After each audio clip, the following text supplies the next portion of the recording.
All right. Good evening, everybody. We're going to skip the music because the generic house music kind of sucks on the StreamYard. I know you guys get all frustrated with that, anyways.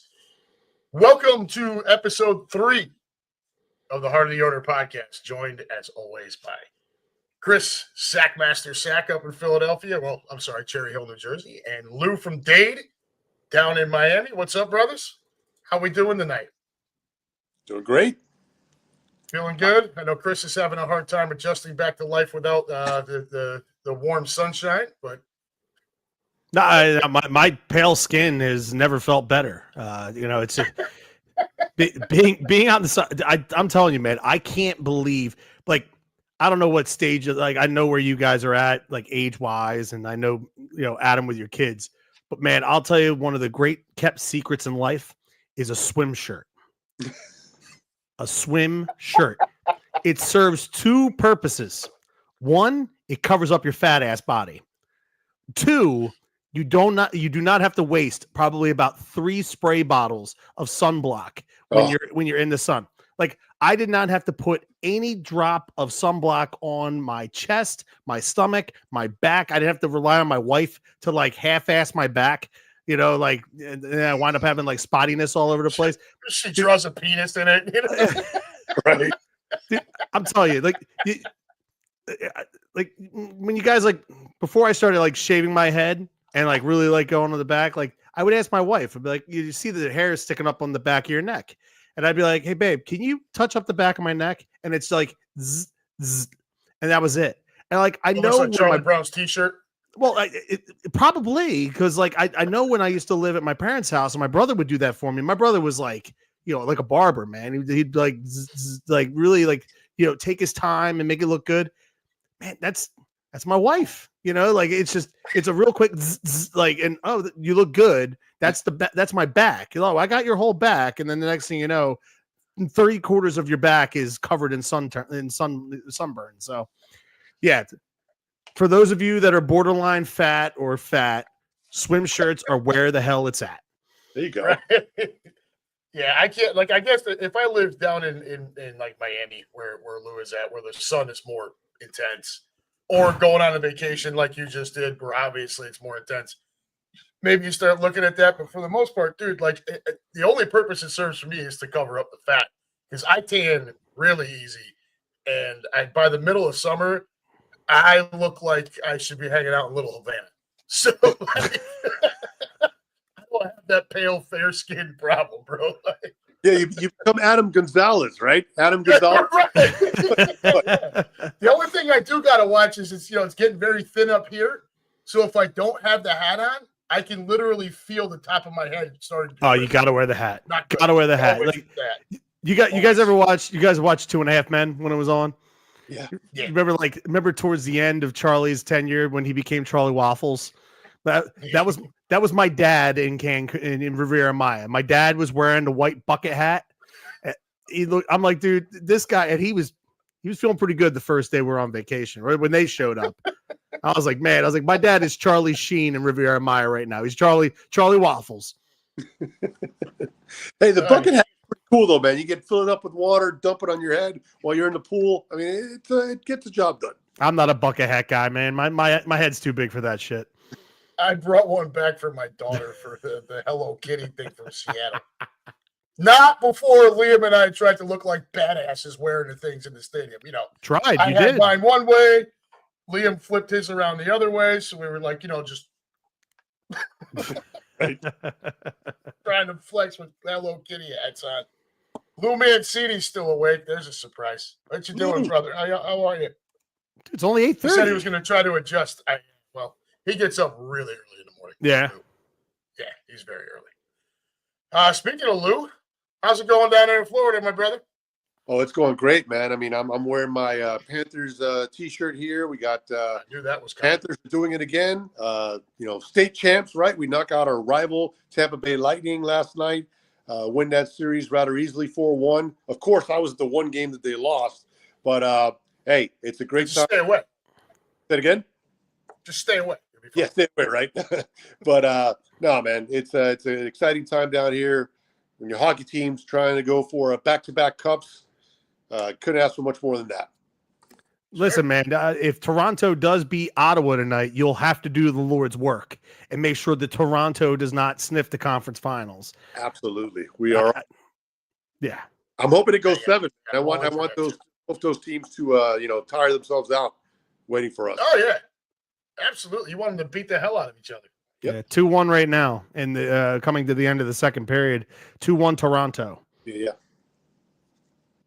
Over here, we've got the Phillies and the Nationals. I see every time we do this, the Phillies are playing the Nationals, and you're on a struggle bus. What the fuck's going on here, Chris? It wasn't the Nationals the last time we were on. No, it was St. Louis. It was the Cardinals. That's right. Yep. Yeah, all I know is that I'm sure we'll get into it, but I was out of the country for 5 days, and those assholes went 0-4 while I was on vacation. They couldn't score to save their lives, and then I land my plane, I get home, and I'm on my couch, and they're putting up 11 runs in Wrigley Field. Jeez. Your post Haven't was lost great. since. It's at the bottom. Dot. You're welcome. Yeah, then my brother calls me out about me being at Citi Field when the season ended last year. Like, I'm sorry. I mean, the Phillies are like 19-8 all time when I'm at postseason games. I'm sorry. It's not my fault that they didn't hit. Yeah, I'll take the 667 win percentage, dude. Yeah. Seriously. It's pretty good. Bottom screen, I've got Boston and Toronto. Of course, that game means something to me, not to you guys. On the big screen, I've got the Knicks, who were up 14 in Detroit and go into the half down 2. So, wow. Yeah. Knicks gonna Knicks eventually. It's just been a painful existence for the last 20 They're not going to survive the second round against Boston anyway. No, God, no. God, no. Hell no. If you're lucky to get past Detroit. Pain in the ass, Kate Cunningham. Yeah, I think All right. that's headed back to a game 7 in the Garden, it looks like. And but look, that New York Boston second round, that's going to be a ratings bonanza, man. I know the NBA. Yeah, for all 4 games. Yeah. Boston and New York, man. I don't care how many games it is. People are going to tune in to see it. Oh yeah, they will. Everybody, north of Philadelphia and east of Cleveland, that whole area, that whole section there, will just everyone will be glued to it. Yep. But yeah, I mean, Boston will wipe the freaking mat with us. Again, they just come out and keep doing the same thing they do every year. They shoot a shit ton of threes. They're good at it, and they defend the perimeter better than every team in the league. And the way the league is right now, that's what it takes to win championships. Boston's perfected it. Well, unless you're the Lakers. Yeah, when is that game 6 for the Lakers-Minnesota series? Sometime in April of 2026. So long, LeBum. The bitch. Bye-bye, the bitch, the flop. Whatever you want. Love. You got the Jordan face in his bald spot. Yeah. That brought me great joy. Even if the Knicks get ousted here, at least I can take the pleasure of LeBron's pain and having him ousted. What are you doing over there? What are you making now? Pancakes at 8:40 at night. Oh, yeah. Enjoy that 9 and 6-year-old shit right now, Chris, because when they get to be like that, there's never enough food. Make a plate of nachos while you're at it. Nacho pancakes. Nacho pancakes. White people. Go to have a all metabolism night. again. Right.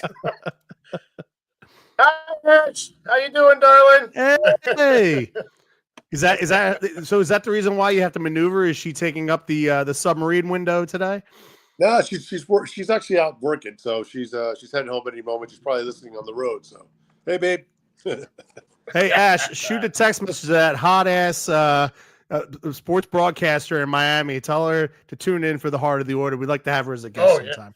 Yeah, come on in. The water's just fine. The water's fine. Ash says she's stuck in traffic coming home from work. Someone needs to work. Oh, man. Wow. Shots fired. Shots fired. Not true. Not Below true. the belt, bro. Feeling rough on a Thursday night, huh? Yeah. Oh, so leading off, who wants it first? I think Lou can go ahead and take it with the Marlins first. All right, go ahead. Let's hey. hear about your fish, brother. Well, we're on a 5-game losing streak right now. 3 of those to the Dodgers, though, so you can't really complain there. But it seems at 12-18, we've probably sniffed 500 for the last time this year. Unfortunately, we just don't have the horses. We did call up Agustin Ramirez, one of our top prospects, who we got in the Jazz Chisholm trade with the Yankees. So thank you, Adam. He's up in the big. He's been crushing it. He's been doing a great job. Now, how long will he stay? It's the Marlins, so we don't know. We did get 2 big bats as well that were not ready after spring training, and Connor Norby and Jesus Sanchez, who are 2 big boppers. But again, it's going to be an adjustment period since they were out for some time now. So that's where we're at. And then the biggest story is Sandy. Sandy. We talked about this in our first show. I thought trade him before it even gets out, because he likely was not going to win a lot of games with his team. And not only has he not done that, but he's not looking good. His ERA is above 6. He's not had good starts. And now that trade value that was anything at the beginning is now completely plummeted. And you'd be hard pressed to get him for anything right now. So we'll see. But that's definitely not good in what we're planning with our strategy, which is promoting all these young kids. And any talent that we had, get rid of it. And it's hard to do when your number one guy is not putting up stats. Yeah, Sandy, 2-3, 8.31 ERA in 6 starts, 26 innings pitched. Leads the league in wild pitches. Yeah, it's a rough go, man. It's kind of sad because we're extremely talented, and you want to see him bounce back. But my God, it's been awful. Lou, who are some of the kids on the team right now that are impressing you in the early going? People that are casual baseball fans, not really Marlins fans that would pay attention to the Marlins. Any guys that have stuck out to you in the early going here in the first month of the season that are on your radar that other people should be on the lookout for as potential all-stars for the Marlins this season? Obviously, everybody gets one representative. So is there anybody that particularly sticks out to you in the early going here? Man, right now it'd be Kyle Stowers, and that's a guy that I ripped. We got him in a trade for Trevor Rogers, and we got him with Connor Norby with the trade with the Baltimore Orioles, and he was like the throw-in player in that deal. Did nothing for the Orioles, and was really not a prospect at all. And I ripped him. He had some time with us last year, was batting in the 7th spot, the 8th spot. And the guy had 2 home runs at Dodger Stadium the other day. He's been impressive. He's got 2 walk-off wins. So I admit I was completely wrong on that. He's out of the gate gangbuster style. And so Kyle Stowers right now would be that representative. He's having a great year so far. So it would have been Griffin Conine, right? But as Ash points out here, out for the season. Yeah, so sad, man. That he's obviously his dad, Mr. Marlin, Jeff Conine, 2 World Series with the Marlins, both times that it's happened. He was on both those teams, and he was the first Marlin put in the Marlins Hall of Fame. The inaugural class was done this year. He was the first one in there. It's a small hall. It is a small hall, but he was the inaugural member there, and his son was on the field with him. He had a big catch and a home run in that game. And, you want the guy to go out there and represent his old man and with his last name in the back of the jersey. And now he's out for the year. So that's not good either. So I was off to a good start, right? I think what's 281, just 1 homer, 7, but 281 batting average on the gates, 27 years old, right? And like starting out well. And then, yeah. Was that the shoulder injury? He got the injury sliding into second base. Yeah. It was official a couple days ago. He got the surgery done out in LA, and he's done for the season. So that sucks. Tell me about your utility guy, Javier. Was it Sanoa? Sanoa. That's that right? Yeah, he killed us. He killed us in that Sunday game when you guys came back. Very young kid. Yes, he is. We saw him actually. Ash and I saw him in spring training where he hit a home run. So the guy's got a little pop in his bat. Small dude. I mean, Jose Altuve small. But hey, he's got some. He's got some pizzazz out there, and he's the guy that he hasn't had as much playing time just because, again, he's in a team full of youngsters. But he's young, as you mentioned, and he's going to have a shot. Can I get a quick sidebar here when you mention Jose Altuve? Anybody else find this completely ridiculous that he no longer wants to bat leadoff because running in from left field is further than second base and he's tired by the time he gets there? Well, has anybody else heard this before? The true problem is he doesn't have enough time to get wired up when he has to run in from out there and get ready for the at bat. That's the real issue. I heard this the other day. Like, dude, you are a baseball player. You're a professional athlete, bro. You spend more time standing around doing jack shit than almost out there in the anybody outfield. else. Regardless, anywhere in the field, Like, sure, you're standing around. Really, the two most taxing positions in the sport are the pitcher, what they're exerting when they're throwing the ball, and the catcher. I mean, the catcher is the hardest position in sports. It's like in baseball, it's the baseball equivalent of the center position in football. It's crazy the beating that those guys take back there. Dude, you are a left fielder, like a 5'6" left fielder. You might have to run an extra 150 feet to get to the dugout, and now you can't lead off anymore. Maybe that's the problem. He's so freaking short. Right. He's got to take all those extra steps, right? Because it's got to take him a lot longer than the rest. The of lollipop gill, right? You know, it's a little leprechaun. I mean, like that. Like, what do we need? A Segway to get your ass to the dugout so you can lead off the game? Or the old bullpen cars, Is there? Get the bullpen car. Oh, dude. Have a bat on that he could come in to. Yeah. You know what they ought to do? They ought to put him in one of them big old trash cans with the wheels on it. That would be fitting. Just wheel him on up. On the way up, I'd feel right at home. When I was at Nationals Park on opening day, they had the bullpen cart come out from center field, regardless of who the pitching change was for, the Nationals or the Phillies, and nobody got in this damn thing. So it would come out. So like the Nationals bullpen is down the first baseline in right field. So it would come out, it would drive up, the pitcher would give his jacket to the ball girl, and she would run the jacket in, and he would run to the mound. So every single time they made a pitching change, it would go along the outskirts of the warning track in front of the dugouts. It would just loop around the field and go back out in the center field and just park there until the next pitching change. I'm like, this is the most pointless thing I've ever seen in my life. Like, get this crap out of here. Baseball Cap says he is excited to see all these great baseball minds together on one podcast. Appreciate the support, my brother. Salute to the Baseball Cap. Right? Yeah, absolutely. It's a great nickname. It is. I mean, I don't know how you give nicknames to yourself, but I guess when you defend freedom for a living, you're allowed to do that. He could do that, but I think I think that's a Diaz Nation thing. They give themselves nicknames. It's yeah. I was trying to make it more cool. Like, he defends freedom, so he can do that. But then he's fine. But he's one of the few. It's Diaz Nation is population 1, and it's Captain Demps. Yeah. I can't even throw in Abby and the girls. They don't qualify. No, they don't. No. Well, the girls especially, they're too young to, they don't know yet. That's daddy. Yeah, eventually they're going to realize how big of a horse's ass daddy is. That's fucking terrible. Oh, I love it. Lou, I know there's not a whole lot going on down there in Miami, man. I'm sorry. It's rough down here, man.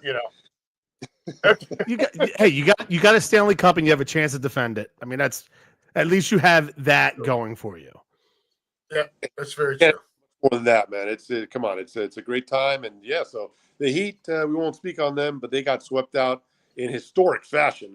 Dude, yeah, that Cleveland team looks fucking deadly, dude. They do, man. They are nasty, and they have great shooters on that team. So did you stay that nobody whole game? Can stop Donovan Mitchell from getting to the basket. Nobody. There's nobody in the league that can stop him. If he wants to get to the basket, he's getting there. It's it. Yeah. Did you try and beat traffic out of there, or did you stay around the whole time? No, man. I stayed for the whole thing, man. All 55-point deficit. Oh my God! Oh Lord! It was at 61 at one point, and that's all, brother. 58. The record is 58. It happened twice, believe it or not. And so we wanted to make sure we were on that part of history. So we stayed till the end. Yeah. Ugh, I know. that's rough. We went down with the ship, literally. So you had the Panthers only loss, and then you got to witness that shit show. Yeah. Awesome. Yeah, that's a hell of a week, bro. And Man. on top of the Dolphins season. We had an all right draft, though. We'll get into draft talk with you guys later. It didn't seem that way by Right. following you on Twitter. I like the first couple picks, I didn't like the fact that we traded, future picks, but I like the guys that we got. A couple of guys that in the top there, I think are going to make an impact. They have to. No choice. Yeah, it's just true. All right, Chris, take it away, brother. How we looking at Citizens Bank? Yeah. Outside of the epic drought while you were south of the border. Yeah, it's amazing how things go when you're gone. I mean, like you kind of really. We'll talk more about this like when we get to around the league. But it's like really when I'm away, the only thing I really follow is how the Phillies are doing. I don't really look into much else on what's going on with the league. I just want to know how they're doing. To have that epic failure of a series last week against the Mets, highly disappointing to get swept in Citi Field after the way they ousted us from the playoffs last year. Our winning percentage at Citi Field over like the last 5-6 years is abysmal. It's atrocious. It sucks. They got to find a way to win there. They got to find a way to get over this house of horrors that this place has become for us. So we'll see. We got them coming up, but they got the Nationals tonight. Right now, they're down 4-2. They got a runner on first base in the bottom of the 8th. Hopefully, they can spark a comeback here and complete the series sweep. This weekend's gonna be tough. I mean, the Diamondbacks went to New York and Citi Field. They just took 2 of 3 against them. They're coming in here for the next 3. But then the schedule tends to loosen up a little bit for us. I mean, go down to Tampa, so we get to go to Steinbrenner Field for a few. Then you got to go to Cleveland for a few. And then, they got teams coming in here, the Cardinals, the Pirates, and going to Colorado with the Rockies, going to Sacramento for the A's.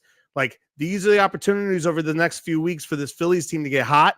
And if you followed the Phillies historically, and people around here act like they don't follow them historically, the Phillies have had more bad Aprils in my life than they've had good Aprils. The time where the Phillies, but the time where the Phillies really start to hit their stride is always May. They get off to a middling start in April, March and April. They really hit they hit their stride in May. They have a bit of a June swoon. Then they catch a little fire going into the All-Star break, and then they come out and then they're a second half team. Historically, for as many times that the Phillies have played well in my lifetime out of the good teams, they've been middling, a little bit above 500 through the All-Star break, and then they catch fire in the second half. That's what you need to do because that's where you want to peak and play your best baseball in the second half of the season. But there's a few things that are disappointing me so far this season. I'll tell you what, one thing that has not, Taijuan Walker has pitched really well for the Phillies in the early going. They're going to get Ranger Suarez back on Sunday. So they're going to have Ranger Suarez back on Sunday. So their rotation this weekend is going to be Luzardo, Nola. Nola's 0-5, but he's just coming off a really good start against the Cubs on Sunday Night Baseball. Baseball. I heard Wheeler's remarks about him too, about how he's kind of drawn the short straw with a bunch of shit this year, weather and whatnot, playing a role. My thing that frustrates me with Wheeler, and this has been the case with Wheeler, and I love Zach Wheeler. He's one of the best. He's top 5, absolute stud, top 5 Phillies free agent signing of all time. Yeah. It's He not is even everything you want from an ace of your staff. The only thing that bothers me when it comes to Wheeler is sometimes I feel like he tries to strike out guys too much, and that builds up his pitch count, which is the reason why he can only last through 6 innings into the 7th more often than not. A guy like that who dominates like that should get you through 7, 8, a start without even sweating 100 pitches. But that's been my thing with it. But Wheels is pitched well. Listen to Crash Davis, right? Strikeouts are boring. Besides, they're fascist. Yeah. But I will say this though. Okay, there have been some frustrating parts. The defense has been frustrating. It almost cost us the game the other night with Johan Rojas, who's supposed to be here primarily for his glove. Defense. Yes. Trey Turner has been killing me at shortstop. Really only the last week. I was starting to think, I'm like, you know what? I really haven't heard much about Trey's defense up until probably the last week or so. Now it's starting to, spear its ugly head on that side of things. And then the offense, batters are running in scoring position. They've been terrible with that. A big proponent of that in the early going. And the reason why we've kind of got off to a sluggish start offensively is because of Alec Boehm. Alec Boehm is killing me right now. And I'll tell you what, he is reminding me, he is a lot like Ricky Vaughn in Major League Two, dating the hot blonde chick, and it saps everything out of him, and he just completely forgets how to be this dominant player. That's been Alec Boehm since he started banging Aaron Dolan. I'm telling you, man, there's something that's going on with this guy, because when it started to be rumored last year in July, this guy had 70 RBIs to the All-Star break. He finished with 97. Yes, but like, dude, the first 3.5 months, you have 70 plus RBIs. 72, I think, is what he had. He ended the season with like 97. 70. Dude, I mean, he was crushing everything. Not really on the homer side, not for a guy like your third but I mean, baseman just raking the ball. Right. Yeah. Oh, dude, doubles, man. I think he led the National League in doubles last year. I mean, the guy was phenomenal. He put the ball all over the field. Once it started being rumored that he was dating this girl, everything just went downhill. Now, I can't fault him. She is a beautiful, attractive woman. And she's got a lot going for her, being on ESPN and all that good stuff. But at the end of the day, sometimes you got to start thinking about your next contract. And right now, you're not going to get that next big contract after arbitration years are over, because right now you're not pulling what we need you to do. And did he just ground out into a double play or something? Because I'm following the game and now there's nobody on base anymore. It was Castellanos. Commercial. Yeah, one of the slowest players of all time. Oh, he really is slow. I need him to get going. Bryson Stott's been playing really well. At the top of the lineup. It's been really, especially since they moved him to the top of the order. Kyle Schwarber yesterday, a 3-run shot in the first inning. Everybody wanted to tell me, we can start off games 1-0. Well, guess what? It's great when he's batting third or fourth in a lineup when you can start off a game 3-0. I've only been saying this for the last however many years that he's been here. This is the 4th year now. So thank you very much. Never made sense to me.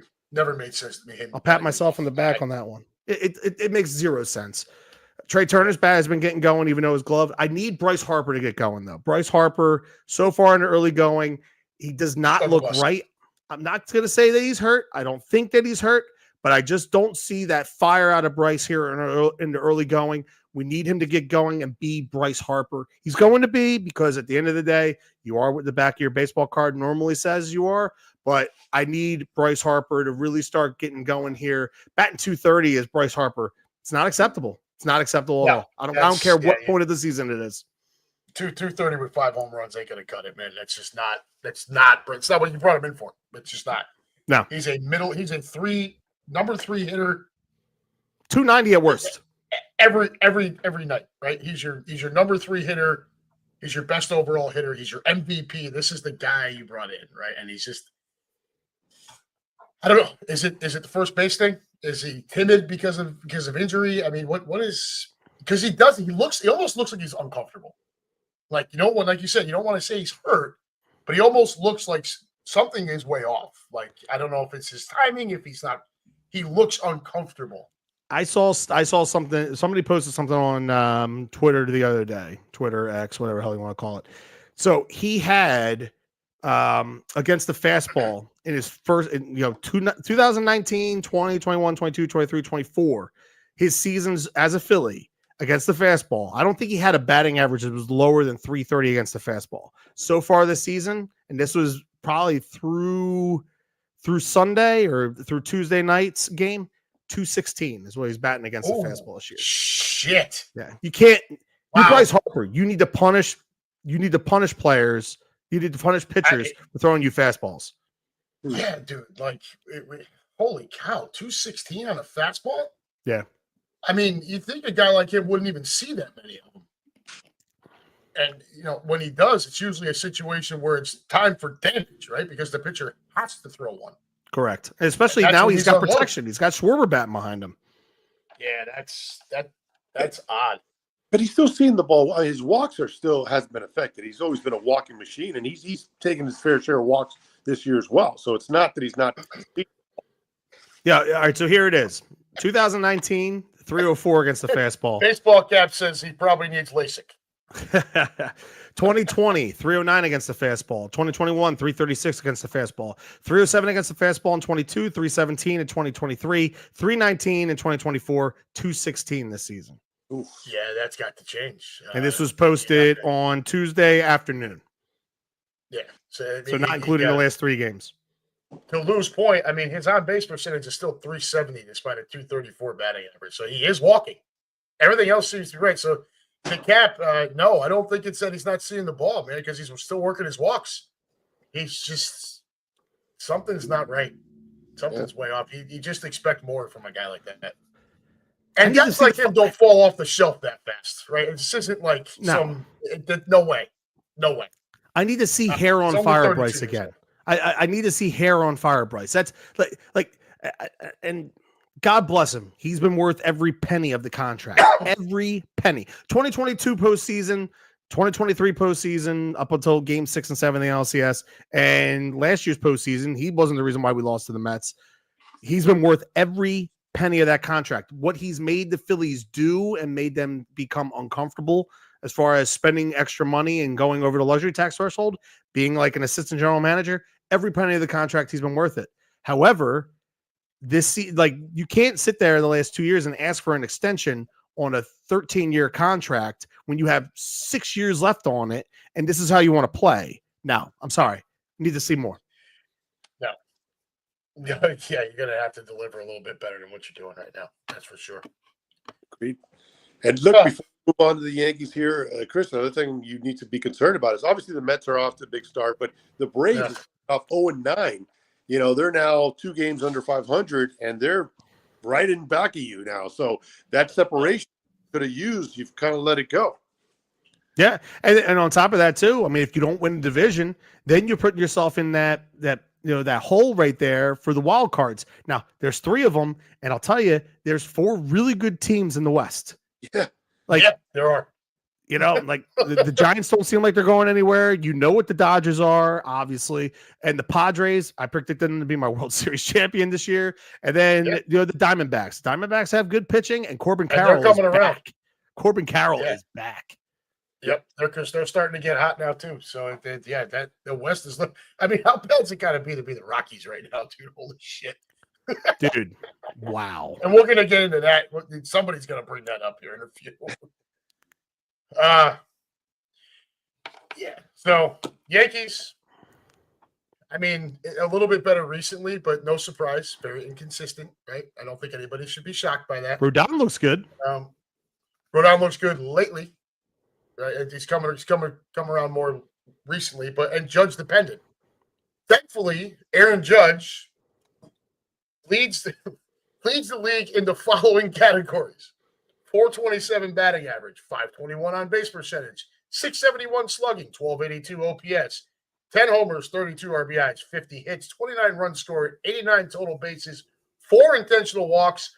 And for all of you freaking nerds out there with WAR, he also leads there at 2.9.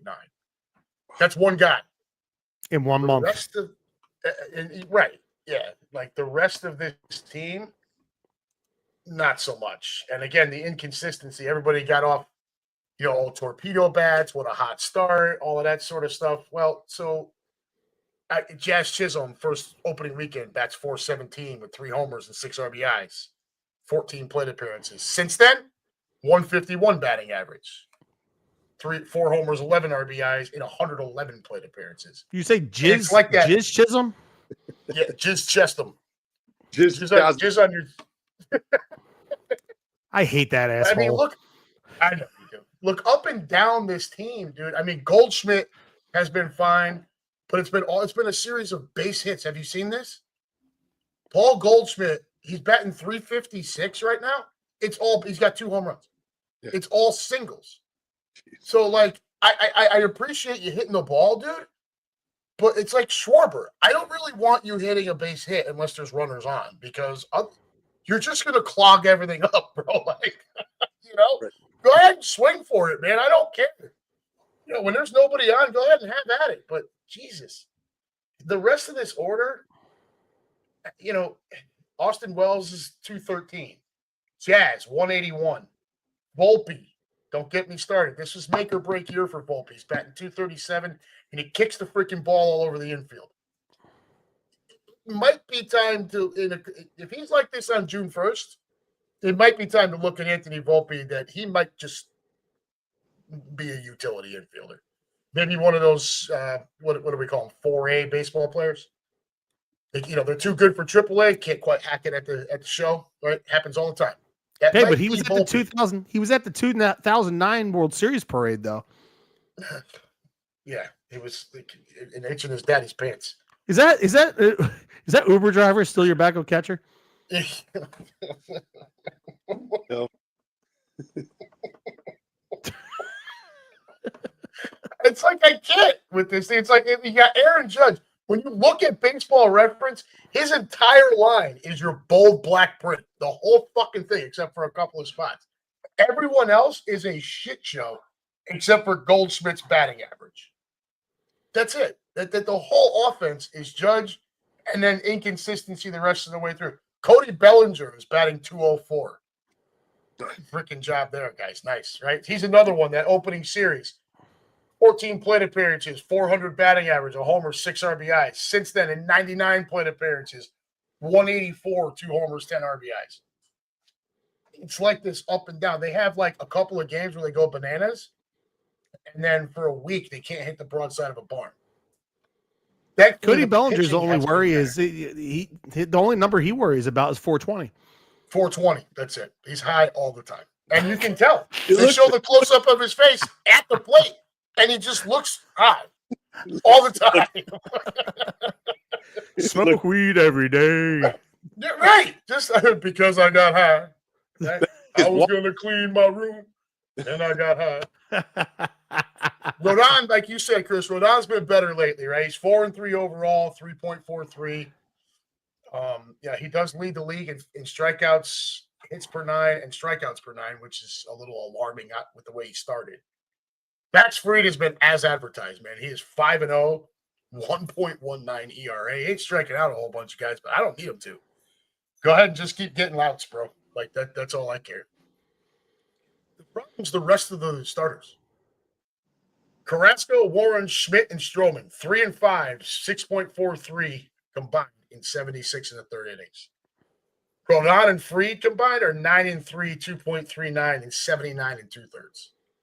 So it's feast or famine. If we get these two guys, and then we pray for rain for 3-4 days. Bullpen, not a whole hell of a lot better. Devin Williams has been an abstract disaster since bringing him in. No surprise to me. Didn't like the move. I don't want my closer. I'm not big on guys, just nothing but smoke, max velocity, and max torque. But my closer needs to have better than a 93-mile-an-hour fastball. I'm sorry. If you watch Devin Williams, if he hits 95 miles an hour, he has no idea where that pitch is going because he has to overthrow to get there. And he got rocked to a 9 ERA at this point. So flip it around. Dreamweaver's back in that spot. Kid hasn't given up an earned run yet. Hasn't given up a run yet, let alone an earned one. Look, he's back in the closer role. 14 innings, 3 hits, no runs, 5 walks, 2.8 K to strike, K to walk ratio. He should have been the closer all along. There was no reason to bring in Devin Williams. The rest of the bullpen, though, is, again, kind of up and down. We're just a very, very inconsistent baseball team that happens to be 18 and 13 right now, albeit coming off a losing 2 of 3 to the last place Orioles. So there's nothing so far this year. Yes, we're in first place by a game and a half over Boston, but nothing so far this season has led me to believe that this is the team that's going to be able to hold on to that for the duration. I just don't think the horses are there long term. Rodon is not that consistent guy. Max Fried might be. Rodon's going to have a couple of weeks like this. Then he's going to have a week or two where he's back to being shitty again. It is what it is. That's the Bronx, bro. Yeah, and I hate to pile on, but if you're looking for that spark in the lineup upcoming, well, from reliable Giancarlo Stanton, well, he just got transferred to the 60-day IL, so he's not going to help you anytime soon. And I didn't expect it. I wasn't even going to bring him up. Like, he's not even part of the team at this point. Right, exactly. And I don't even know what kind of spark he would have added anyways. Like you bring him in and it's gonna take him 3 weeks to get warmed up. Right. Then he'll get hot. Then he'll get hot for 2 weeks, and he'll be hurt at the end of that because that's just what he does. That'll pull his It's calf. a shame because I think it's a shame because I think I like Giancarlo Stanton's character. You know, the person that he is. He's handled New York incredibly well. As horribly critical and nasty as we can be as a fan base, you know, and especially on a guy like him who was brought in to be this 50 home run guy, he has taken the criticism very, very well, taken it all in stride, handled it really well. So it's a bummer to see a guy like that continue to struggle to get back on the field. But at the same time, bro, you got to be on the field, or you're not even worth talking about at this point, you know. So it sucks, but hey, I got Aaron Judge. Sometimes it's all you need. Sometimes that is all we need, right? All right. So, guys, I'll handle the American League, or at least what I think are the, you know, kind of not surprises, but you know, just where a couple of teams are at that I thought were interesting. If you guys are obviously the National League. Both of you in the same division. I know I don't obviously Lou is not quite as sick about it because you know he has a soft spot for the Mets. But the fact that the Mets have the best record in baseball makes me want to be physically ill. And Chris, I know you feel the same way. So guys, take us around the National League here, if you will. And what ups, downs, left, rights, BA, select, start? What do you got? I mean, for me, like, there's not really much of a surprise in the National League. You know, as far as like how things are lined up. I mean, the East has the top 3 teams where they were expected to be. I think the bottom 2 teams are where they're expected to be. I mean, obviously, the Braves getting off to a rough start was not expected. But I mean, if you said that the Phillies, the Mets, and the Braves were going to be any particular order 1 through 3 in the National League East, and then the Nationals are going to be 4th, and then Marlins would be last, I don't think anybody would bat an eye. I think it kind of looks how it was supposed to look. I guess you could say the same thing for the West in the Central. I mean, there's nothing really in the National League that sticks out to me on paper. I know, Adam, you're going to take the American League. I just want to this was an shit, man. If you got something about the American League, bring it on. Let's go. I mean, this was kind of like, like I said, being on vacation. The only thing I really follow when I'm gone is I just want to make sure how the Phillies are doing. And obviously they were doing shit. But when I'm like checking the stuff last night when we decided we were doing the show tonight, I could not help but have an oh shit. I can't believe we ripped the hell out of the Mariners and we ripped the hell out of their bats. And there they are, sitting at the top of the American League West, 18-12, and they've outscored the Phillies this season. So, like, to me, that was probably the biggest oh shit. I can't believe this is something that's happening. The Mariners are on my list. Yes, the Mariners are getting list. themselves together. I'm surprised by that. I'm not so much surprised the fact that division outside of the Angels, to me, and I'm a little surprised by the A's too, and their performance. But like, the Astros and the Rangers have come back down to earth over the last couple of years since they met in the ALCS. Like, that's kind of a coin toss between 3 teams, especially. I don't know how much staying power the Athletics are going to have, but I'm surprised. I like the fact that the Mariners are up there and they're having success. Reminds me of like the Maple Shade Mariners. Mariners definitely on my list too. Okay, I'll get to them in here in a couple of minutes. Lou, what do you got? You aligned with Chris there in the National League? I think he's spot on. Like, there's really no shock there, right? No shock. The Cubs have been, leading wire to wire so far early, granted, but they've been controlling the Central. The story, I think, is the NL West. You got a logjam there. Obviously, you omit the Rockies from that division, but the Diamondbacks, just a couple games back, and Gallen and Burns have won one game, I think, between them. So they haven't even really gotten going yet. Carroll's back, as mentioned. So the NL West, I think, is a story there. I would say overall, and I know you're going to talk American League more in depth, the National League looks like the way better league of the two. And we talked about that too. I think we were all aligned to that. Yeah. Right. So I think, the Yankees are in the National League. They're probably out of the mix right now if you're going to do a playoff bracket, we're hovering around the Braves right now. Yeah. So I think that's the story there, how much better the National League is, and particularly the National League West. Very impressed by those teams. Not mention the Colorado Rockies. Everybody else is playing their part. I mean, keep in mind too. I mean, that National League West could pull what the American League Central did last year. That all those teams, making the playoffs and beating the hell out of all of them just beat the crap out of the White Sox all year. I mean, I think every single team was like 12-1, 11-2, no worse than 10-3 in that division against the White Sox last year. That's what that division is going to do all season. Yeah, they're going to beat up on each other too, but they're going to take pretty much every game from the Rockies all season long. And that's going to put the teams like the Phillies and the Mets and the Braves, whoever doesn't win that division is going to be in a tough spot to make the playoffs. And I'll tell you, I said this at the beginning of the year, Terry Francona is a hell of a manager. And like they got swept in a doubleheader yesterday against the Cardinals, and they came out today and they won 9-1. That team with the Reds, with their youth that they have going on there, and they have the right guy that'll pull all of the right strings throughout the course of the season.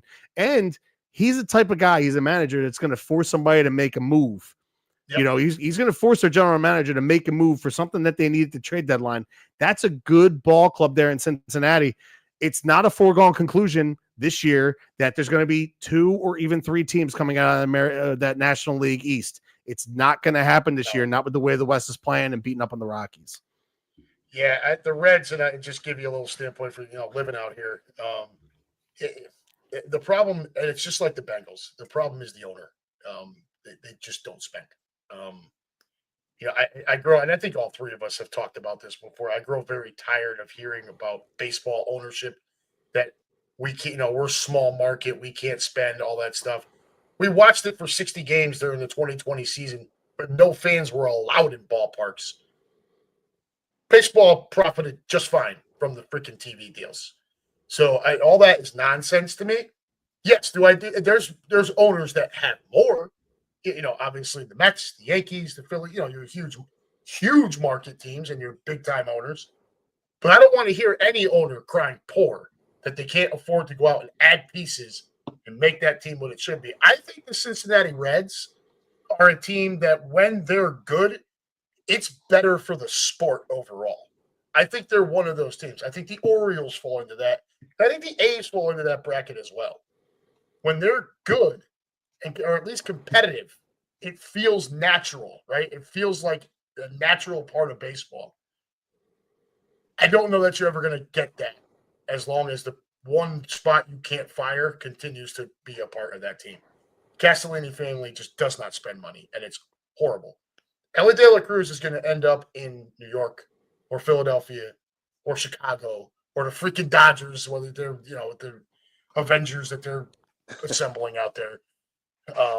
He's not gonna be here. And it's a shame for the fans. And I got some really good friends here that are lifelong Reds fans that love that team. And they throw their hands here. Lou, you know exactly what I'm talking about.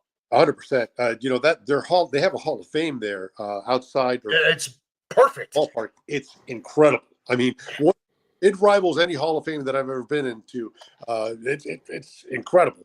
And the history, the tradition, up until a couple of years ago, I think they always started the baseball season, right? They always started home. The first game.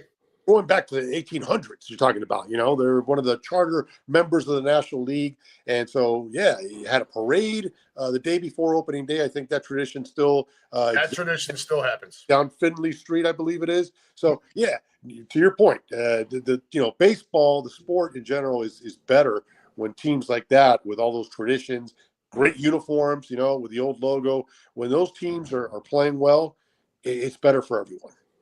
I think so. I do. I've always felt that way about that. I'm not a Reds fan, but it's a great ballpark. The tickets are cheap. I got friends that are Reds fans. In my Eagles group here, half of them are Reds fans, half of them are Phillies fans.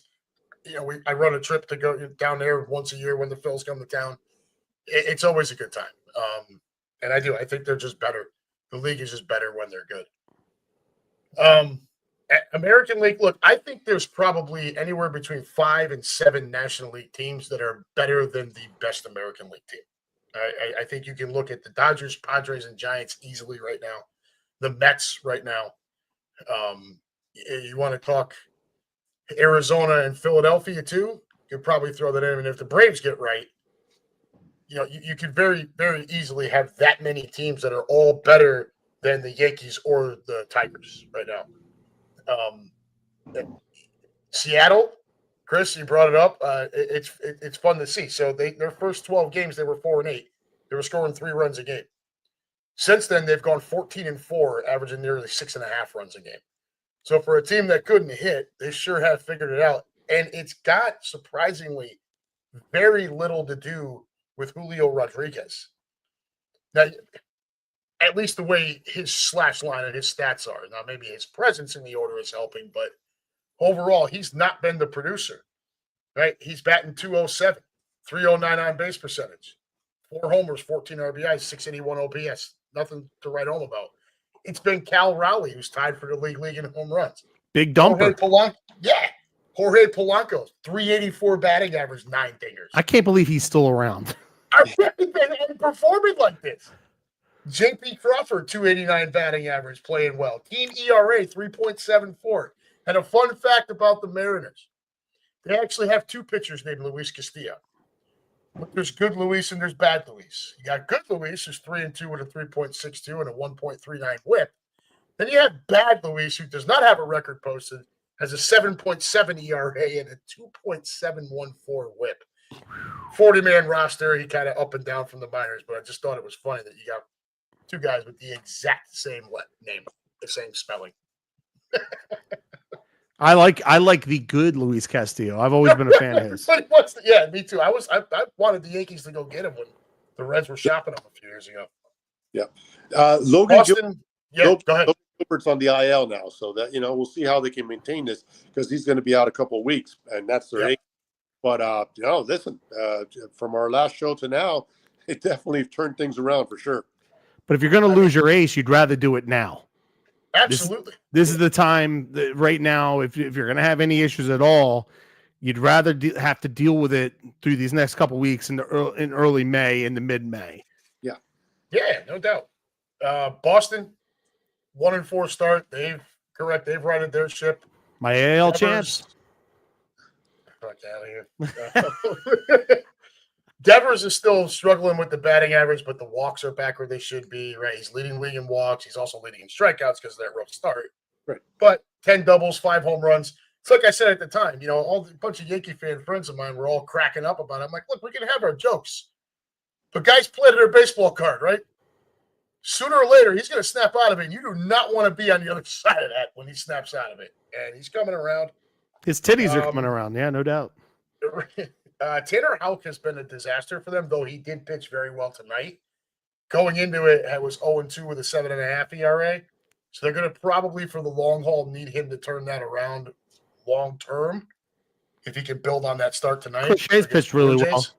Crochet's been their ace to this point. Low 2 ERA, I think it was. Buehler's been good record-wise, but I think he's getting run supported, right? His ERA is not exactly what they were hoping for, I guess would be the case. But I guess he can only pitch better from there. And if he's already getting run support, I tell you, still the biggest one of the biggest things to me is that fucking Detroit team.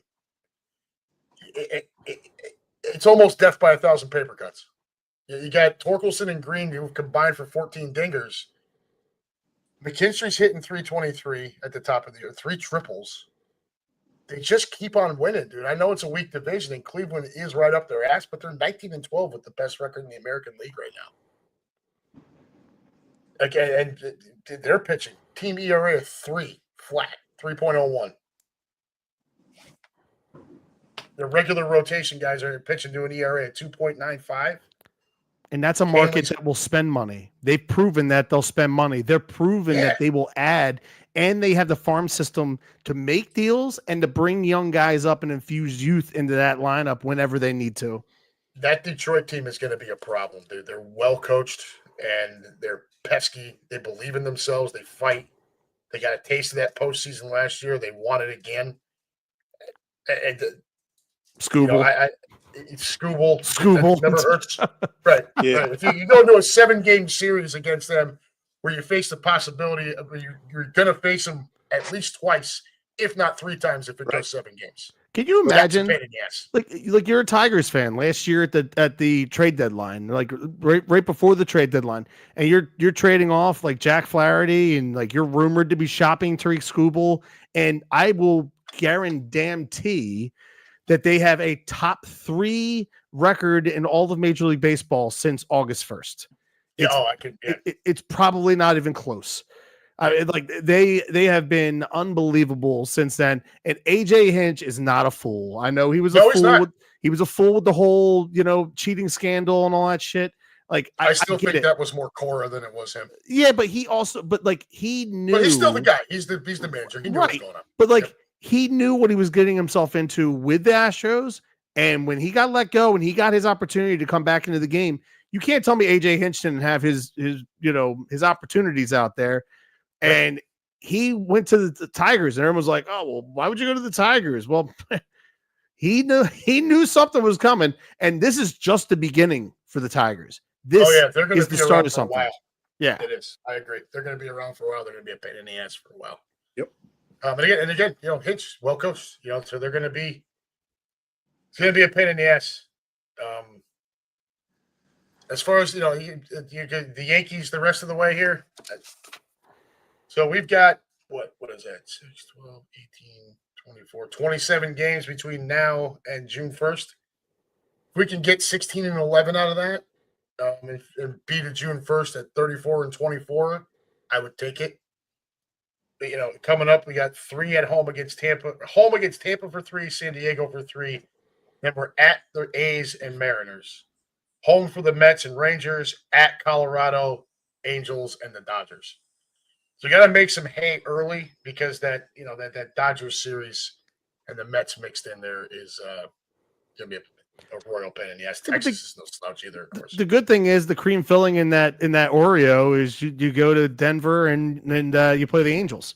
So it's, Right. it's like, okay, well, let's play the Mets, but then let's play these 2 slubs before we get to the Dodgers. So it's like, yeah, and thank God for that. But yeah, if I can get 16 and 11 out of this and be 10 games up, 10 games over 500 going into June 1st, which is really when I like to sit and take the first real long, hard look at how everyone's doing. 50-ish games in, 50, 55 games in, feels like about the right time. If we can get the 10 games over by that point, I'll feel pretty good about it. Freaking Detroit at this point might be 20 games over by then, but who the hell knows? the Marlins might be 20 games under by then. Now, futility. Let's talk futility for a minute. I thought last year's Chicago White Sox were the worst team I had ever seen with my own eyes. And they're still awful. They're 7 and 23. But this Colorado Rockies team is 5 and 25. I, for the life of me, cannot even figure out how the hell they won 5 games. And they are brutal. They're negative 77 run differential through 30 games.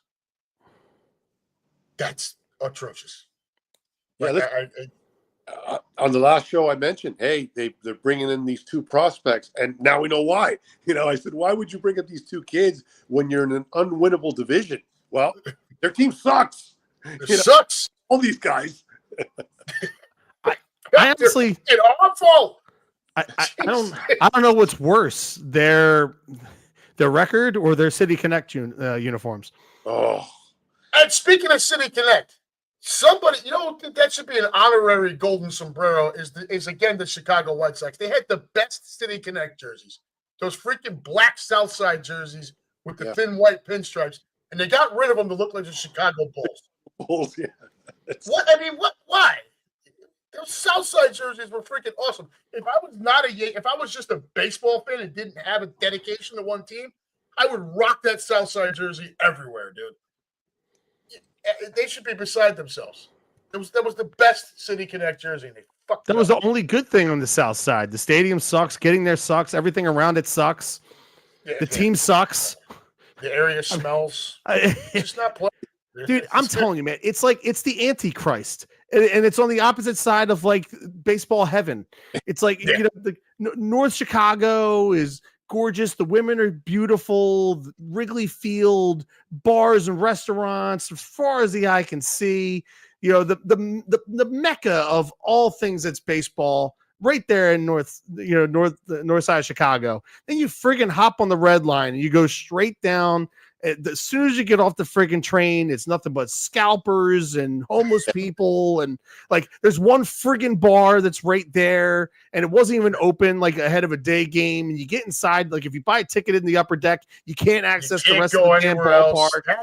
They started that with COVID, dude. That was terrible. That ballpark sucks. Ass. It sucks. You should be doing everything possible to get people to come in that place. And if that means you got to give away the seats up top and let all the statues, the monuments that are down on the lower level. Yep. And you mean to tell me I got to spend $70 to come into your shithole ballpark just to see this crap? Unbelievable, dude. It's becoming more and more ass because like now Oakland Coliseum is the A's don't play there anymore, so that's out. Tampa eventually Tampa eventually is going to be out. You know, like it's going to be the bottom of the barrel. It's going to be the bottom of the barrel. Yep, it is. And the funny thing is it just opened right around the same time Camden Yards and Jacobs Field opened, and like Camden Yards is a baseball gem. Yes. And I still love the Jake. And the Jake is still a very nice place to go. It is. Yeah. And how many name changes has it gone through on the south side? Right? Comiskey 50 or whatever the fuck it US was. Cellular. Guaranteed rate. I call it Wells Fargo Center, but it's got to be close. I call it second rate field because it's a shithole. It's there was guaranteed rate. Now I think it's just rate field.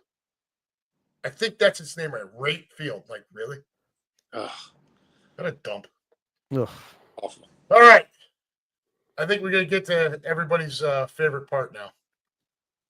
Let's get to we'll round third here and get to the rant / golden sombrero section. And I know Chris has been chomping at the bit for this one.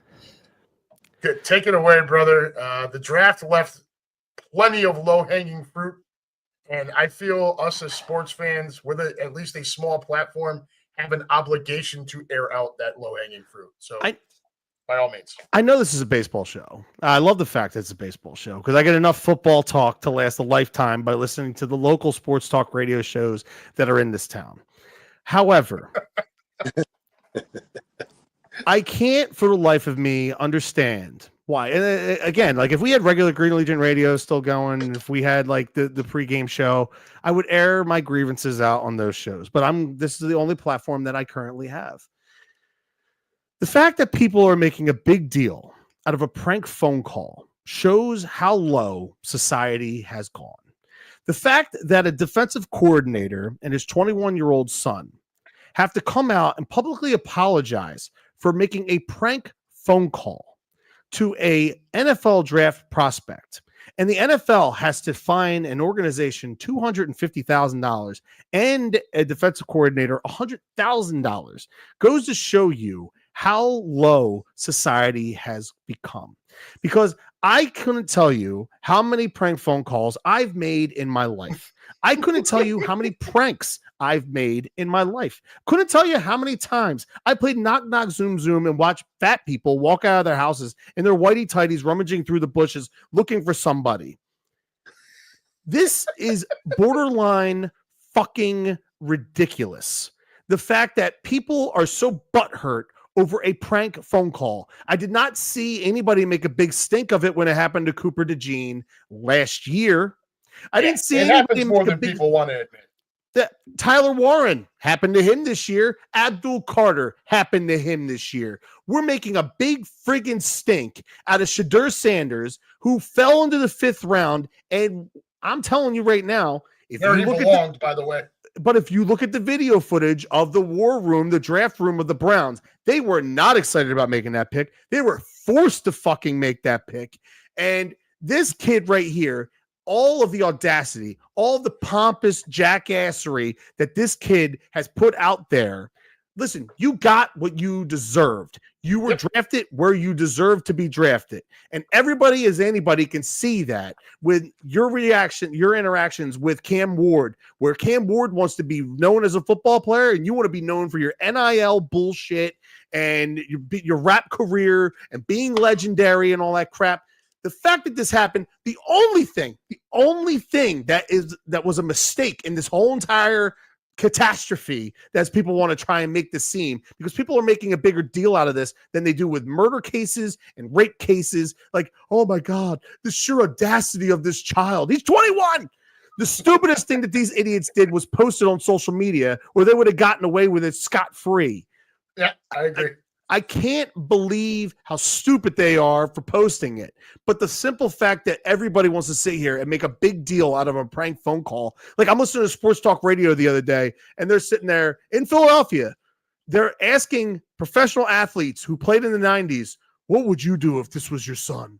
These guys grew up in the heyday of hazing in major league sports. The shit that they were doing in big league clubhouses and football locker rooms and hockey arenas and all that stuff is tenfold, a million times worse than a 30-second prank phone call. Stop acting like you live on a high horse. Everybody has their skeletons, and this kid should not be vilified for some stupid prank phone call that he made that, in hindsight, is pretty fucking hilarious. It is funny. Well said, my friend. I couldn't agree with you more. Shedeur brought that. Look, if he's not Deion's kid, he would have been evaluated as a day 3 in the draft quarterback, regardless. He does nothing special. Nothing. He's got all the bad traits of a young quarterback. Holds it too long, indecisive, yada yada, and none of the athleticism to escape it. That's Shedeur Sanders. He benefited greatly from a weak schedule. The Big 12 was down last year. Was not good at all. They don't play defense in that conference, anyways. And let's also not forget, he had Travis Hunter to throw the fucking ball to. Right. If this guy the NFL combine at the beginning of March, he didn't run the 40. There's a reason for that. He's not fast. Just because he's Deion's kid doesn't make him a great athlete. If this guy, listen, he was taken. This is why, another reason why, is they drafted Dylan Gilbert, a 5'10" quarterback from Oregon, right before they took him. So if this guy, they drafted Gabriel in the 3rd round, that's the problem pick. Drafting Shedeur in the 5th round is actually not a bad choice. And I'm glad they traded up and did it, because otherwise the rumor was we were going to do it. I don't know. No. Any freaking part of that on my team at all. He is in the right place to try and make something of his career. Because if you can't beat Joe Flacco, Kenny Pickett, the 3rd round pick that they drafted out of Oregon, and a hobbled Deshaun Watson and his towel trying to get a massage from anybody, if you can't beat those 4 clowns and become the starter of the Browns, you're not going to be legendary. There you go. I call this picture 4 backups and a pervert. Oh my God. If you can't beat any of those guys out and be the starter in Cleveland, you're just you're the black version of Josh Rosen. Right. Oh man. I'm gonna try to follow that. We'll stay on the football thing. Lou, you're gonna save us here with the baseball when I get finished here. All right. Again, draft low-hanging fruit, staying somewhat around the whole Shedeur circus. For me, it is 1,000% Mel Kiper. Okay, I don't know how many more times we had to hear over the 3 days about how Shedeur, how we could not believe he fell that far. It's because you over-evaluated him. Like you've done a billion times before. You put too much product in your hair. You're fucking inhaling too much of it. It's frying your skull. And it's falling out. And it's falling out. It doesn't even look like it, right? Mel Kiper this is the same guy who was quoted as saying that Ricky Stanzi would have a better career than any other 2011 quarterback in the draft, right? That was Kaepernick, Andy Dalton, Cam Newton, Tyrod Taylor. And let's be honest, Christian Ponder and TJ Yates were more impressive. He would actually retire if Jimmy Clausen was not an elite quarterback within 8 years. Within 8 years. We're on year 12 now, Bob. Okay? That the 2012 Seattle Seahawks, who drafted Bruce Irvin, Russell Wilson, and Bobby Wagner, were a C- at best. That Johnny Manziel would be the best in the 2014 class. He Not had to Pat mention Mahomes his as the hilarious. quarterback in his class. Not- He had Pat not- Mahomes. I know. Not to mention the takes he had on Peyton Manning versus Ryan Leaf, that Jamarcus Russell was going to be the next fucking John Elway, or that LaDainian Tomlinson should be rated lower than Deuce McAllister. This guy has been a pontificating windbag for as long as I've been watching the fucking draft. Okay, look, I appreciate what he did in the late 70s, early 80s, creating this whole little Bible based off of information that he went and gathered at the time when it was really hard to go get that information. You didn't have the internet. You had to talk to people. You had to go places. You had to make phone calls. You had to do all that. I get it. Time has passed you by. You fucking stink at your job. And it's time for you to be put out to pasture with all your stupid hair products. Shedeur Sanders is nothing more than Caleb Williams without the athleticism. Period. And painted fingernails. End of story. And maybe without the fingernails. I don't know. Does Shedeur carry a purse too? I don't know. I'm not that well versed in He the might. Sanders family here. I was actually at one point last week hoping that Shiloh Sanders would get picked ahead of Shedeur. Not because I hate the kid, because I couldn't stand listening to freaking Kuiper anymore, and I wanted to watch his head catch on fire and explode on national television. Todd. And, dude, they have got to fire him. It got to when Sanders got drafted and he got the microphone. Kuiper got the microphone after the pick.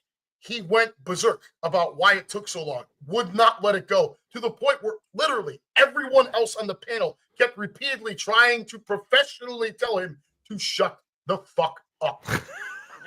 I think if they had cut the camera feed at that point, Louis Riddick might have went over the table and choked the shit out of him right there in front of everyone. That's how bad it got.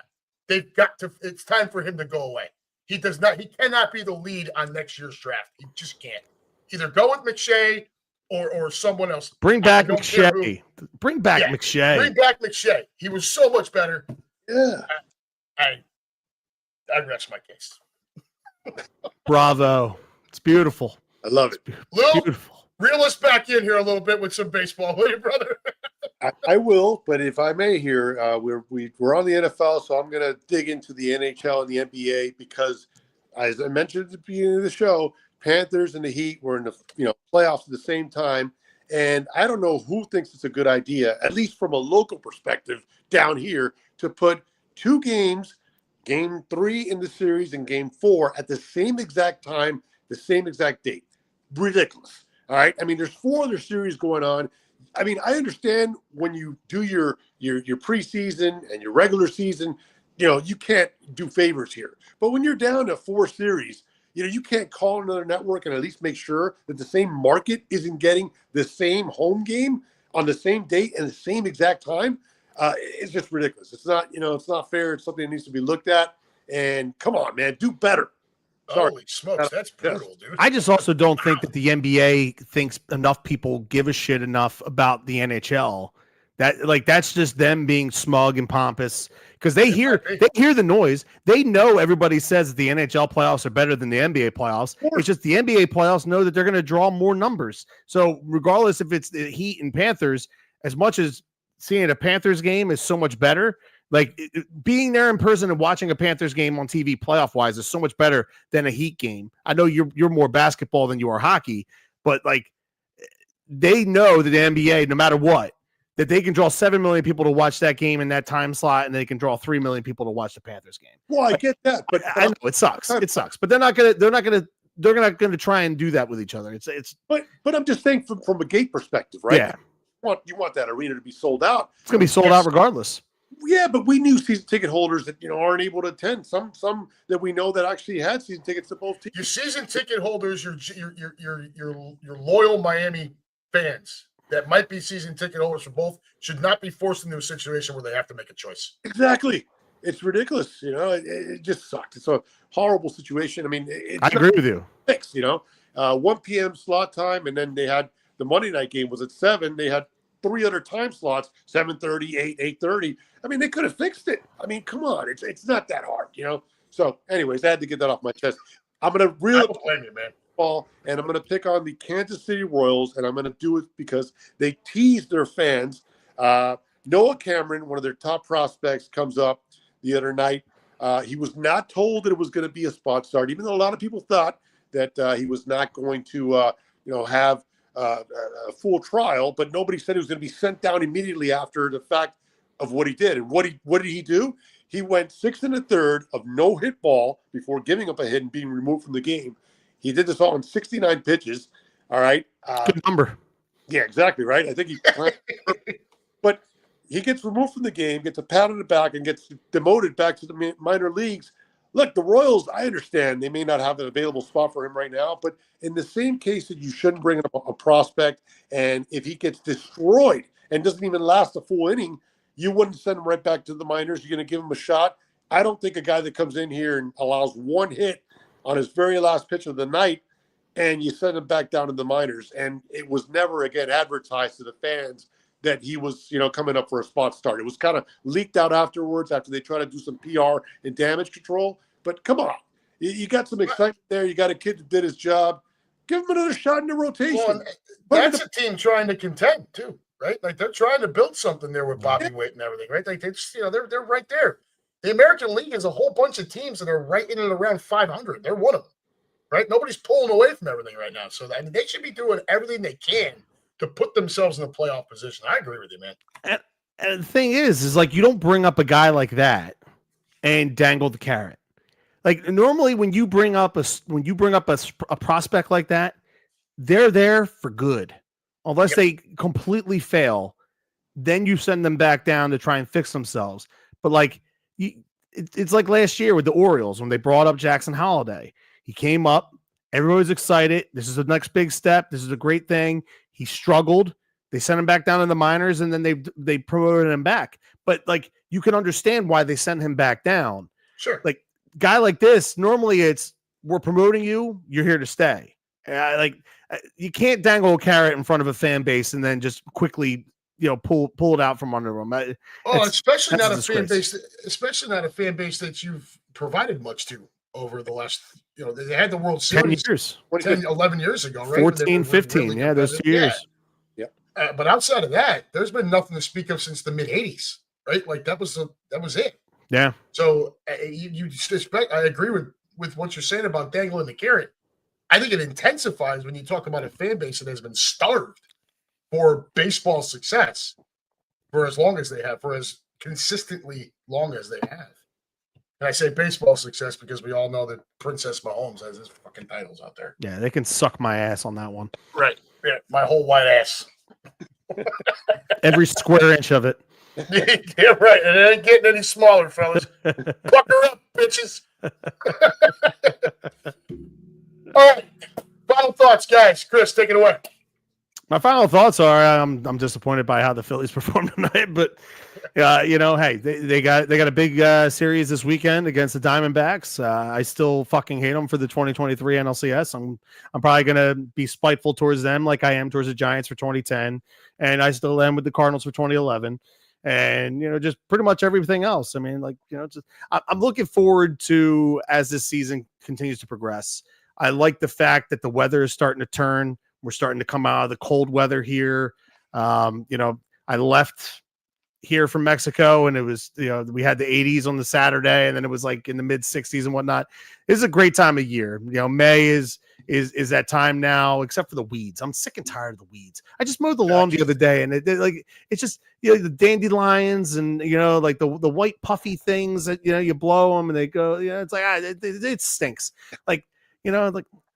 Yeah. But anyway, I'm gonna pave my entire yard. Fuck it all. But this is a great time. This is a great time of the year. Things are winding down with the kids in school. The Maple Shade Mariners are 5-1-1. The little shout out to my buddy who was the player of the game the other day. And there's no truth to the rumor that Daddy almost cried when the other coaches were like, "It's got to be Carson." He started the rally. It's got to be Carson. And I'm like, "Okay, no problem. Sounds great." I'm like, thank God I was wearing my sunglasses. But yeah, those are the best moments. Oh, dude, I'll tell you, man. Jacob playing the piano and Carson playing baseball, those are two of the proudest proudest dad moments you'll ever have in your in my life. So, and like I said to you guys before we went on air, like my boys are at the perfect ages now, 9 and 6. I'm not worrying about bullying and them driving and drinking and driving and all that. Like I don't have to worry about any of that shit right now. It's just they love their dad, and that's I'm their superhero. So that I know, Adam. I know you know. Hold on to that, bro. Yeah, I know you know what that feeling is like, and I look forward to when Lou gets that feeling too, because there's nothing better. Yeah, there's not, man. You hold on to that for as long as they'll let you, because it really is a special time. When mine were 9 and 6, I also had 3-year-old Brooklyn, so it was a bit of a zoo over here. But I also had that period of time from 4 years old to, it lasted quite a while, maybe till she was about 10. Where I was Brooklyn's whole world, dude. Like she would not. This little girl, I got sick when we were just living in Tennessee, and so I couldn't allow anybody to come in the bedroom. I had like strep, and I was sinus infected. I was all fucked up, and I'm laying down in bed, and the door open. She was so upset that she couldn't come lay with me. She grabbed all of her shit out of her bed, put it on the floor at the door to my room, and slept there because it was as close as she could get to dad. Yeah, so I get where you're coming from, bro. You're their whole world, and it's awesome, dude. I mowed soon enough, bro. I mowed the backyard the other day, and Carson likes being in the backyard when I'm mowing the backyard. Like he likes kicking the ball around and like throwing the ball up and hitting it with the baseball bat, and he loves all that stuff. He's an outdoor kid, and so like I'm mowing the lawn, and he's following me behind me in all my footsteps, and then I put my hand out as I'm turning the lawnmower, and I put it out, and he just grabs a hold of it. And the whole stretch back and forth across the lawn, he would hold my hand. And as I turned the lawnmower, I would take my hand off of his so I can turn the lawnmower. And then he would put his hand back in mine, and I would just sit there, one handed with the lawnmower and the other hand holding his hand. And yeah, that's good. Doesn't get any better than that. So keep that in mind. In a few more years, when you tell him, no, you fucking cut it because I don't want to do it anymore. Well, now he knows. Now he knows how I like to do it. He knows that he's getting the footsteps down. It's just a matter of can he push the lawnmower. Yeah, well, he gets self-propelled, bro. I have it. Yeah, no doubt about it. I hold that portion down and then I just walk with it. It's beautiful. That's it. Lou, what do you got, brother? Yeah, no, I can't top those two stories. I will say that I got 2 nieces that are going to have their communion this Saturday, so that's a big deal for me. I'm excited to be there and support them on that, so that'll be fun. Yeah, thank you. But yeah, no, look, rounding back to this amazing sport that we love, even though I'm, with my Panthers right now, soon enough, the summer will be just for our great sport, baseball, and that's what summer's for, man. Nice cold brew, listening to a ball game on the radio, and following our teams leading up to the All-Star break, and it's the most amazing sport. I know we all agree, and can't wait for it to fast forward ahead for the season. When it's all about the boys of summer, yeah, it's a special time. Football kind of dies down a bit. It's always kind of there, rumbling, but it dies down some. Basketball and hockey finish up, and it's just baseball. Yeah. And it's like that for a nice stretch there. For us, Brooklyn is going to be with her orchestra group at the Arts Fair this weekend. And then really we're kind of just counting down the days here, guys. It's May 1st. Grady will graduate high school on his graduation is the 24th. Cintas Center, which is where Xavier University, some 1,000 and some odd kids in his class. So it's enormous. Wow. Yeah, it starts at 9 a.m. We're going to be there for, I guess, the rest of my natural born life.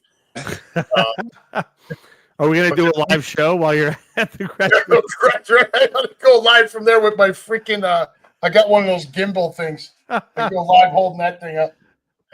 But then the week after that, we do his birthday / graduation / congratulations on the Army. He did go, what was it, last week? And officially, or 2 weeks ago now, he officially enlisted. He went up to Columbus for MEPS and signed his papers. And so on August 26th, he will ship out. They do a couple of days of classes and stuff, and then his boot camp, his basic training officially starts September 2nd. When did he start like thinking about going and enlisting in the army? Like when did We this had become a real thing?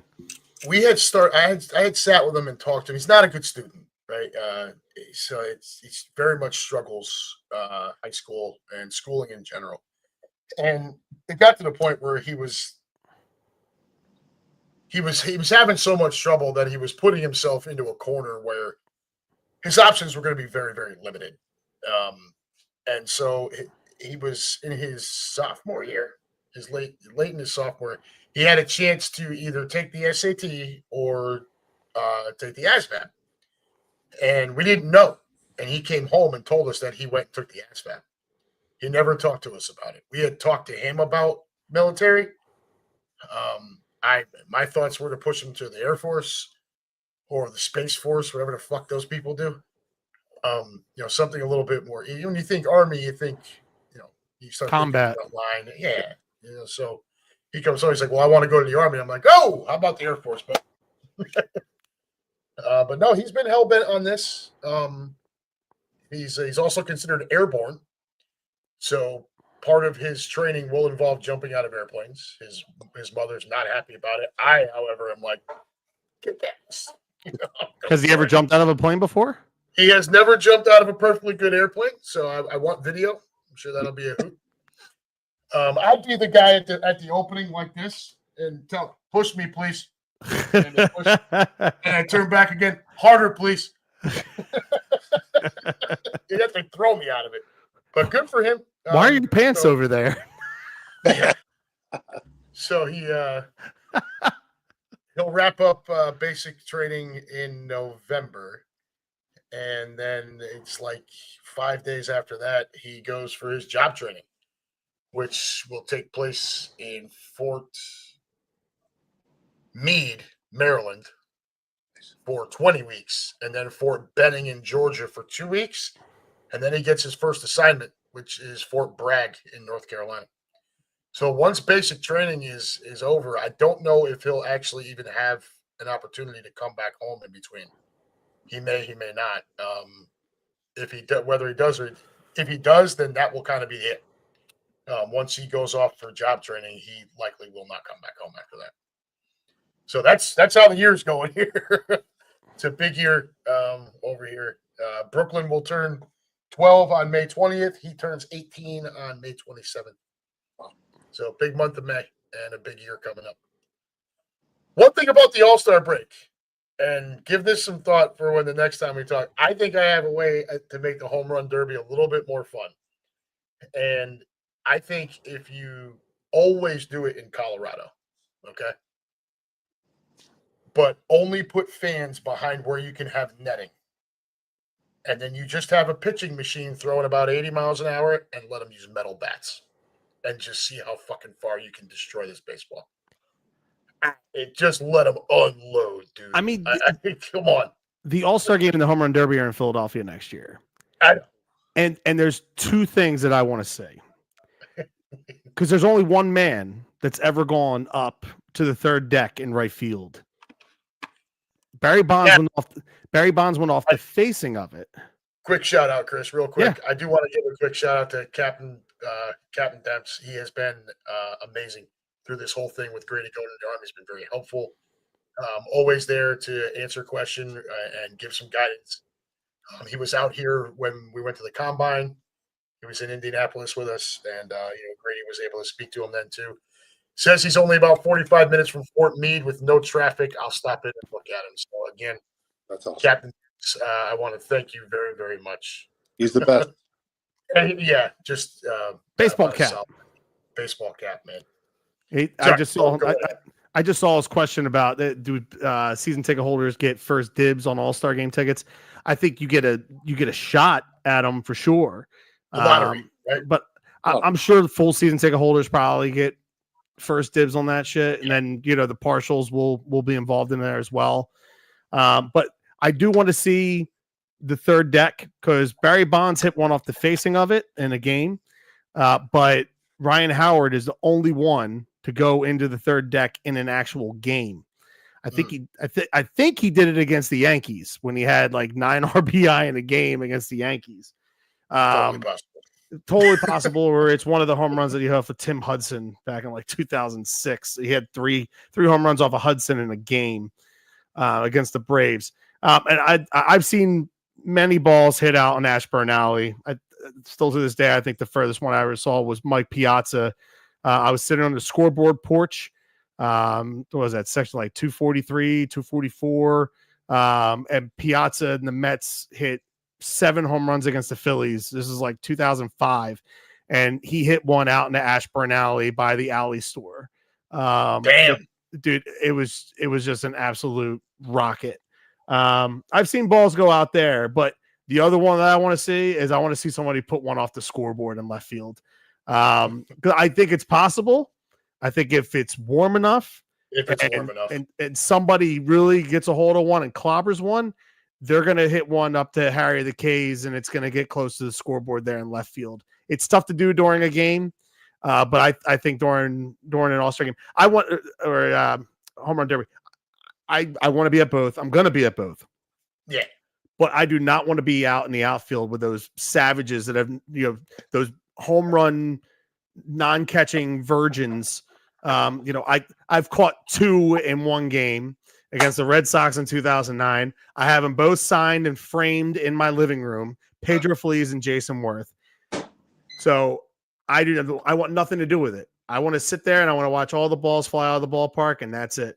But this year in Atlanta right here, this is the only ball I've ever got during a live game, and it was at a Toledo Mud Hens game when I was 21 years old.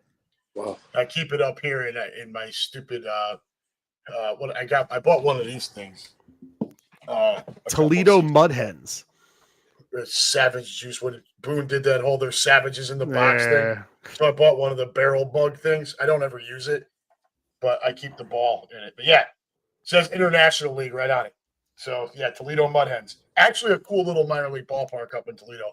No other reason to ever go to Toledo. If you're chasing minor league ballparks, great. If not, no fucking reason to ever go there. Nah, I think I'm okay. Yeah, there's really no reason to go, dude. It's a dump. I think once I'm done the ballpark journey, like obviously, like you're gonna get ones that are gonna open up afterwards. Like every few years, you're probably gonna get a new ballpark that opens up, and expansion. You're gonna have to add on new ballparks. It'll be a lot easier to accomplish after you are done accomplishing it. But I really have to probably direct my attention and kind of take care of my wife's, wants, like going to Hawaii, going to Europe, shit like that. So that's why I'm trying to get it done now, because I know I'm going to have to, like when I do Hawaii and I do Europe, it's not just going to be me and her. It's going to be me, her, and the kids. And I'm going to have to foot the fucking bill for 4 people to go to these expensive ass places. So do the ballparks now before the boys are old enough. And I want to go do those things with the kids when it actually matters, when they're like, pre-teen or early teens. Yeah, when they can remember it. Yep, for sure. Yeah. Guys, hour and a half, but definitely a lot smoother this time. Great stuff. It's always fantastic. Yeah, always a good time. I'm going to get out of here, though. I got a big morning. I don't know about y'all, but time to long day tomorrow.